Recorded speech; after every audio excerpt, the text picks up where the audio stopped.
Now, when we have discussed about software design and we studied about abstraction, refinement, and some part of the modularity, we have seen what is modularity and what are the number of modules that are actually required for a particular good design.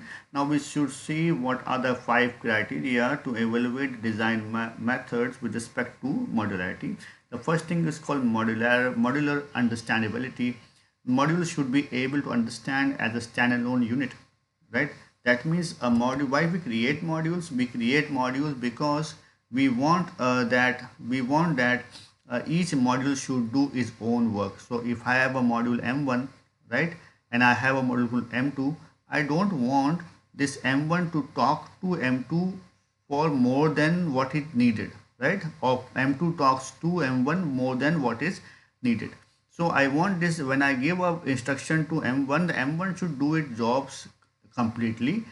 For instance, he should talk to m2 only once, right? Not more than once, right? This is what is needed. This is known as modular understandability. The second is called modular continuity. If small changes in the system requirement result in a change to individual module rather than the system-wide changes, the impact of the side effect will be minimized. So the thing is, if I want to change this m1, and it is m1 should change. If I have a system like this, I have a system called A, and I have a system called B, and then I have a system called C. So if I change something in A, right, it should not circulate in a complete system, right? It should be limited to what is called A. So likewise, the same thing happens when it comes to error. If an error occurs within a module, those errors are localized and not spread over all the modules, called modular protection, right? Then there is something called modular composability and decomposability. Design method should be able to reuse the existing components. So this is a composability. That means when we designing a module, we should not invest time reinventing the wheels, right? What we do, if somebody has invented a wheel, we should use that wheel and they should come forward with the next step, right? And decomposability means complexity of our system should be reduced if the design method provides a systematic mechanism to decompose the problem into sub-problems. So these are the five basic criteria then which helps us to understand why we want to create modules and how should we create modules. There are certain control hierarchy based concepts which says this if a system is like this, which is shown here, it is a hierarchical in nature, which in which I have a root of the tree, right? This is the root, and the last things are called the leaves of the tree, right? So these are the leaf nodes, these are the root nodes, and these are the intermediate things. So there are certain concepts that come in like fan out, fan in, width, and depth. We will see what these are.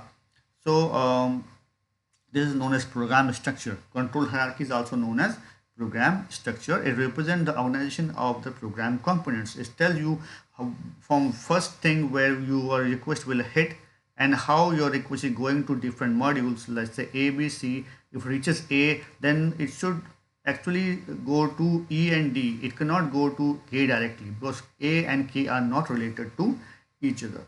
Now coming to this, there's certain concept of depth. Depth generally means the number of levels of control, the distance between the top of the and the bottom modules width is called the span of the control. So depth means the total number of modules that actually is there between the top and the last module. Okay, so if this is 0, this is 1, this is 2, and this is 3, and this is 4. So depth is 4. Okay, and likewise width is 1, 2, 3, 4. Okay, you have the total width, maximum number of modules. So you have 1, 2, 3, 4, 5, 6, 7, 8. 8 is the width. Okay. Now fan in are the number of modules, fan out are the number of modules that are directly controlled by the another module. And fan in is how many modules are directly controlled a given module. So if we see here, we see that fan out means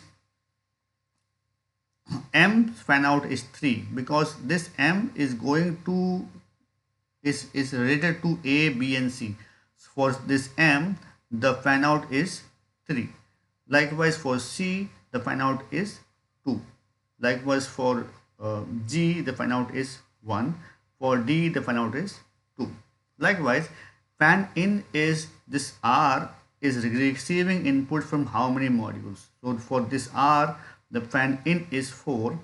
For this M, the fan is 1. For this G, the fan in is 1. For this I, the fan in is 2. And then you know what is superordinate and what is subordinate modules. Now, how you see those things uh, when you partition a particular structure, right? Then you are having two type of partitioning. One is called horizontal partitioning, one is called vertical partitioning. Right? Either you can horizontally partition it or you can vertically partition that particular thing. So horizontal partition actually means that separate branches can be defined for each major component. Suppose this particular thing is input, this particular job is a process part, and this particular job is the output part. So the whenever the thing lands up here, the first thing is input, and it is complete input should be doing the input part. Once this thing is done, then I am going to have the process part. When I am doing the process part, I am going to the output part. So how I am doing, if you see things, they are coming from if you see these lines, don't be confused by these sections. Okay, these are not vertical. We are moving from function 1 to function 2 to function 3. Okay, so this is how actually it happens. What is the advantages?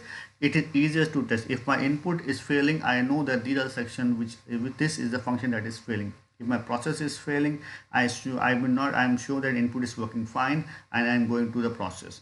So it's easy to test, easy to maintain, and it has a lesser chances of error propagation. Vertical partitioning, on the other hand, actually divides the system into like decision modules or levels. Okay, so I say this is at a level M. These modules are at level M. This is M1. This is M2, and these are M3. These are M3.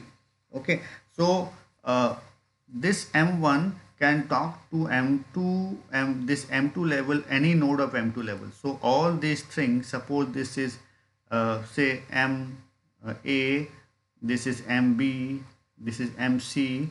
So this all MA, MB, MC are peers, or they are at the same level. So they do the same type of jobs. Okay, so when you have such a system, then you will do it vertically partition. So how partitions are there? This is the partition 1, this is the partition 2, and this last one is the partition 3. Okay, so we are vertically partitioning it. So this is an example of horizontal partition. Like main, when you call the main, the first thing is the main actually takes get good data, right?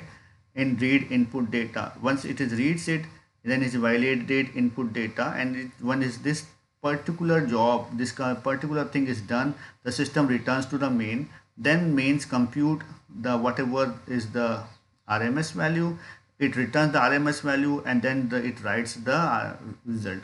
So this is how it is going into the horizontal partitioning.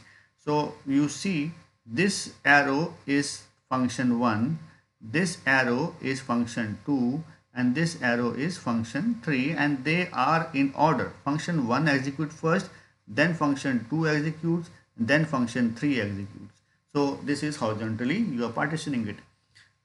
On the other hand, you might have a root, and it can register a customer, it can generate a winner list, it can register sales. So any of the three modules can be hit by the root, right, depending upon what is the backend data. So in this, the root is the highest level of authority. Then comes these level of authority which are lesser than the root but the higher than the root leaf nodes. Okay, so when you are have when you are when you are like segregating it in levels, like from in vertical levels, then it's called vertical partitioning. So I hope you understand what is vertical partition and horizontal partitioning. Then we will discuss about functional independence of a module. Functional independence is achieved by developing modules with single-minded function and is an aversion of excessive interaction with other modules. So this is the basic concept of modularity what we discussed, that I have a module 1 and I have a module 2. I want this module 1 should do its own job. This should be the main root, right? And it should talk to M2 only when it is needed, not more than what it needs, right? The example says like you all were kids once, so you when you come to school, went to school for the first time, you cried a lot, right? Why? Because you were controlled, or you were so attached to your mother or your family, that means when somebody detached you from the family for 2 hours or 3 hours in the school, it was very heavy thing for you. You cannot afford it. That's why you cry. But you don't cry now when you come to college or when you come to schools at the grade 8, 9, 10, right? You cry? No, you don't cry because you are more cohesive now, right? And as your age increases, this cohesion increases, right? That means this is a measure of the relative strength of a module. Now suppose you are a module, right? A human being is a module. With the age, he or she becomes more cohesive. That means he can do his own work, he can arrange his own resources, he can work it on his own. This is known as cohesion. At the same time, there's another concept called coupling, because human being or any other system cannot work in isolation. Okay, I cannot sit at one place and I say I want food. Some heavenly body will give me a food. Yes, it is there, but the thing is, you have to interact with someone to get the food, to get the work done, right? So this another concept of coupling is also important, right? Measure the relative interdependence among the modules.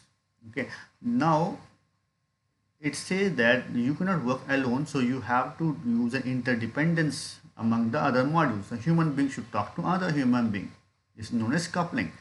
And this coupling was very high when you were a small kid. When you go to school the first time, this coupling was extremely high. That's why you were crying. Now this coupling goes on less and less because you are more cohesive, and you talk to your mother or your father whenever it is needed. When you need their help, you go and take their advice, right? So you are when you become more cohesive, the coupling goes down. It should go down. For an ideal project, the cohesion should be high, right? This cohesion should be actually high and the coupling should be low. If this is not the case, if the cohesion is less and the coupling is very high, in that case your system is immature, it's not mature enough. Okay, this is the gist of today's lecture. So we will go and read about more about cohesions and couplings in our next video. Stay tuned. Thank you.